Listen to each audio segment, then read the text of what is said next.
Hello my dear student, कैसे हैं? आशा करते होंगे आप लोग अच्छे होंगे।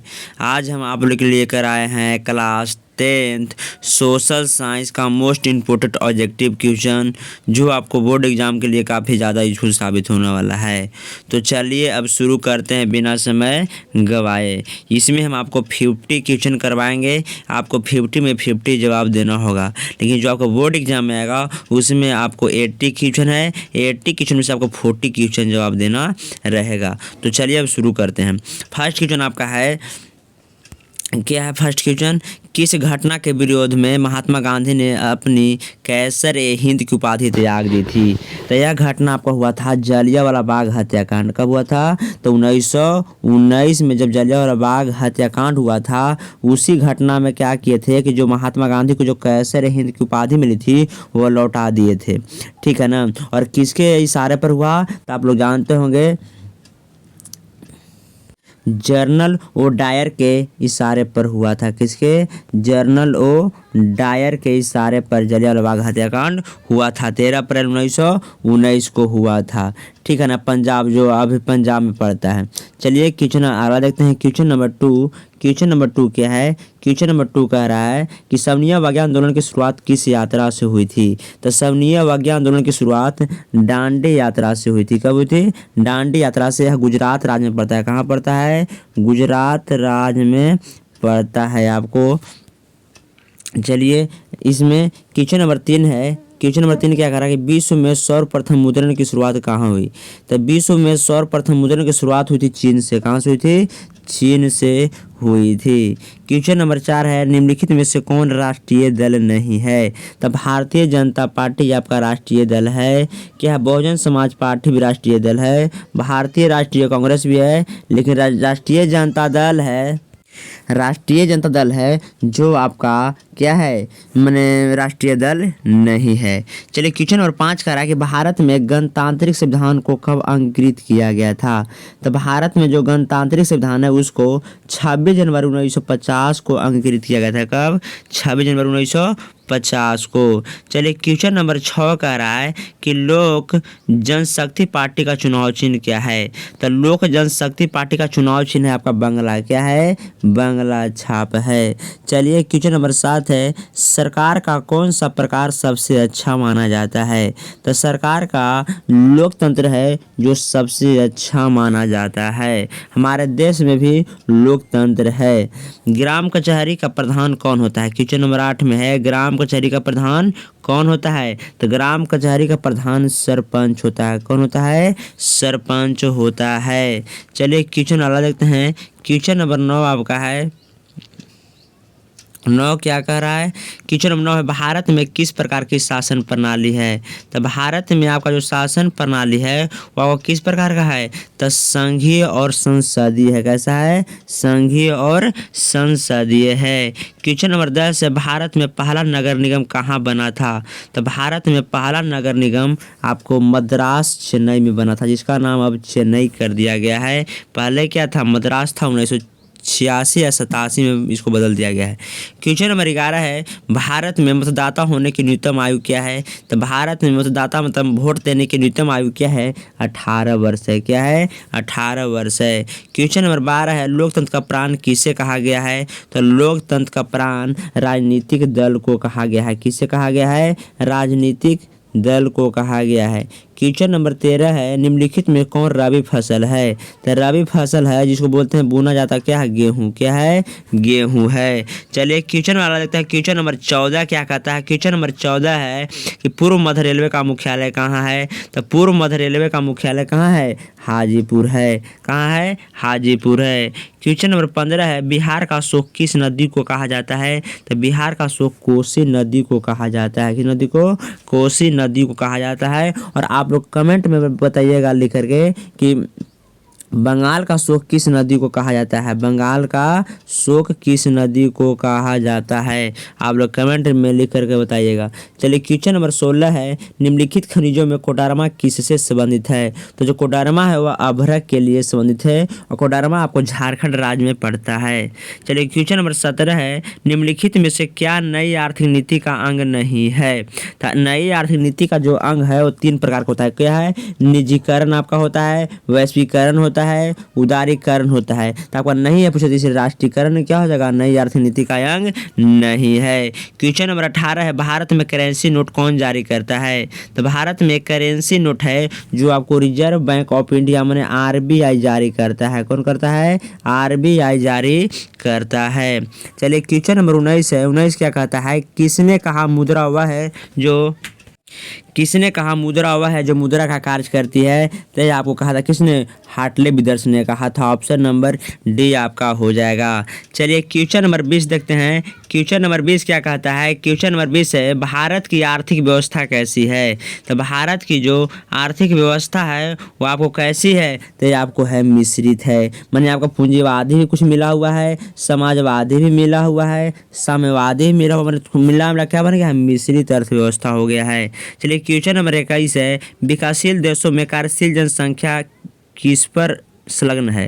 तो जो विकासशील है वह आपको कृषि क्षेत्र पर, जिसको बोलते हैं प्राथमिक क्षेत्र पर क्या है? संलग्न है। और जो विकसित देश है वो आपको सेवा क्षेत्र में ज़्यादा संलग्न रहता है। चलिए क्वेश्चन नंबर 22 है, निम्नलिखित में से कौन बहुराष्ट्रीय कंपनी है? तो बहुराष्ट्रीय कंपनी आपको कौन है? फोर्ड मोटर्स है, क्या हो जाएगा? Ford Motors, Samsung, Coca Cola, इनमें सभी आपको क्या हो जाएगा? बहुराष्ट्रीय कंपनी है। क्वेश्चन नंबर 23 है, निम्नलिखित में से कौन छोटे पैमाने का उद्योग है? तो छोटे पैमाने का जो उद्योग है आपको खिलौना उद्योग है। क्या हो जाएगा?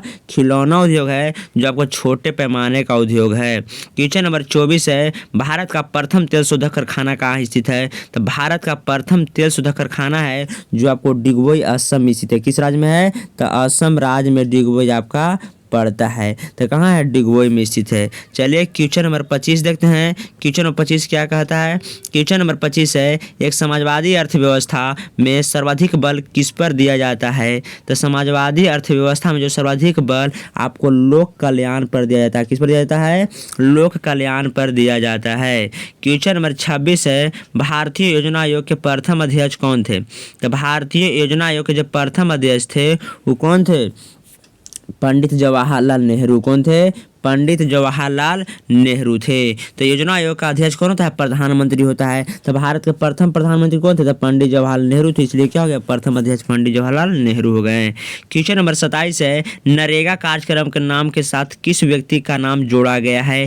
तो नरेगा कार्यक्रम के साथ आपको महात्मा गांधी का नाम जोड़ा गया है। देखिए अगर पूछेगा शुरुआत किसने किया था, तो शुरुआत आपको मनमोहन सिंह ने किए थे, लेकिन इसमें 2009 में इनका नाम नरेगा के साथ महात्मा गांधी का नाम जोड़ दिया गया है, मनरेगा कर दिया गया। क्या कर दिया गया है? मनरेगा कर दिया गया है। क्वेश्चन नंबर 28 है, भारत में किस राज्य की उत्पत्ति प्रति व्यक्ति आय सर्वाधिक है? तो आपको गोवा है जिस इस राज्य का प्रति व्यक्ति आय क्या है? सबसे सर्वाधिक है, 54,800 रुपये आपको बताया गया है। चलिए क्वेश्चन नंबर 29 है, भारतीय मुद्रा बाजार में किस प्रकार को ऋण लेन देन होता है? तो भारतीय मुद्रा बाजार में आपको अल्पकालीन और दीर्घकालीन दोनों प्रकार का लेन देन किया जाता है। चलिए क्वेश्चन नंबर 30 देखते हैं। क्वेश्चन नंबर आपको अगला 30 क्या कहता है? तो क्वेश्चन नंबर 30 आपका है, निम्नलिखित में से कौन आर्थिक आधारभूत संरचना का घटक है? तो आर्थिक आधारभूत संरचना जो घटक है वो क्या है? तो वित्त है। क्या है? वित्त आपका है। चलिए क्वेश्चन नंबर देखते हैं। क्वेश्चन नंबर क्या है? क्वेश्चन नंबर 31 आपका कि खाद्य पदार्थ की शुद्धता की जांच के लिए किस मान्यता चिन्ह का होना आवश्यक है? तो आपको राइट आंसर 1 मार्क क्या हो जाएगा? 1 मार्क का होना अति आवश्यक है। क्वेश्चन नंबर 32 है, बिहार की किस नदी की उत्पत्ति अमरकंटक से हुई है? तो बिहार की जो आपको सोन नदी है इसकी उत्पत्ति अमरकंटक से हुई है। कहाँ से? अमरकंटक से हुई है। क्वेश्चन नंबर 33 है, निम्नलिखित में से कौन कृषि पर आधारित नहीं है? तो चीनी उद्योग है जो कृषि पर आधारित आपका है, ये है। कागज उद्योग भी कृषि पर आधारित है। वस्त्र उद्योग की आपको राइट आंसर हो जाएगा सीमेंट उद्योग। सीमेंट उद्योग है जो कृषि पर आधारित नहीं है। चलिए क्वेश्चन नंबर 34 है, लौह अयस्क किस प्रकार का संसाधन है? तो लौह अयस्क है जो आपको अनवीकरणीय संसाधन है। क्या संसाधन है? अनवीकरणीय संसाधन है। क्वेश्चन नंबर 35 है, प्राकृतिक गैस पाई जाती है। चलिए क्वेश्चन नंबर 35 क्या कर रहा है? प्राकृतिक गैस पाई जाती है किसके साथ? यूरेनियम के साथ, कोयला के साथ। क्या प्राकृतिक गैस है जो आपको खनिज तेल के साथ पाया जाता है? किसके साथ पाया जाता है? खनिज तेल के साथ पाया जाता है। क्वेश्चन नंबर 36 है, निम्न में से कौन एशिया का सबसे बड़ा परमाणु शक्ति केंद्र है? तो एशिया का सबसे बड़ा जो परमाणु शक्ति केंद्र है वो आपका तारापुर है। कौन है? तारापुर। यह आपको महाराष्ट्र राज्य में पड़ता है। कहाँ पड़ता है? महाराष्ट्र राज्य में पड़ता है। चलिए क्वेश्चन नंबर देखते हैं। क्वेश्चन नंबर 37 क्या कहता है? तो 37 कह रहा है, निम्नलिखित उद्योगों में से कौन सार्वजनिक क्षेत्र से संबंधित है? तो जो सार्वजनिक क्षेत्र से संबंधित उद्योग है वो आपका है बोकारो लौह इस्पात उद्योग। कौन है? बोकारो लौह इस्पात उद्योग। यह आपको झारखंड राज्य में पड़ता है। कहाँ पड़ता है? झारखंड राज्य में पड़ता है। चलिए क्वेश्चन नंबर 38 है। क्वेश्चन नंबर 38 क्या कह रहा है? फाल्टा विशेष आर्थिक क्षेत्र कहाँ स्थित है? तो फाल्टा विशेष आर्थिक क्षेत्र है जो आपको पश्चिम बंगाल में स्थित है। कहाँ स्थित है? पश्चिम बंगाल में स्थित है। क्वेश्चन नंबर 39 है, बिहार में सर्वाधिक आबादी किस जिला में है? तो बिहार में जो सर्वाधिक आबादी है जो आपको पटना जिला में पड़ता है। पटना क्या है? एक महानगर है जिसकी जनसंख्या 10 लाख से भी अधिक है। चलिए क्वेश्चन नंबर 40 क्या कहता है? विश्व व्यापार संगठन का मुख्यालय कहाँ है?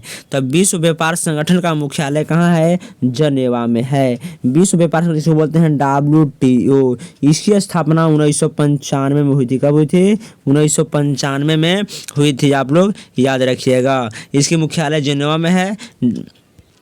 चलिए क्वेश्चन नंबर 41 देखते हैं। क्वेश्चन नंबर 41 कहता है कि हिंद चीन में कोलोन किन्हें कहा जाता है? तो हिंद चीन में कोलोन फ्रांसीसी नागरिकों को कहा जाता है। किसे कहा जाता है? फ्रांसीसी नागरिकों को कहा जाता है। इसको मैंने घुमा के पूछ सकता है कि हिंद चीन में बसने वाले फ्रांसीसी को क्या कहते हैं? तब बसने वाले फ्रांसीसी कोलोन कहते हैं। चलिए क्वेश्चन नंबर 42 है, इटली के एकीकरण में निम्न में से किसका संबंध नहीं है? तो इटली के एकीकरण में आपको जो बिस्मार्क है इनका माने क्या है? संबंध नहीं है। क्वेश्चन नंबर 43 है, युद्ध और शांति पुस्तक किसने लिखी? तो युद्ध और शांति जो पुस्तक है किसने लिखा था? तो टॉलस्टॉय ने लिखा था। किसने लिखा था? लियो टॉलस्टॉय ने लिखा था।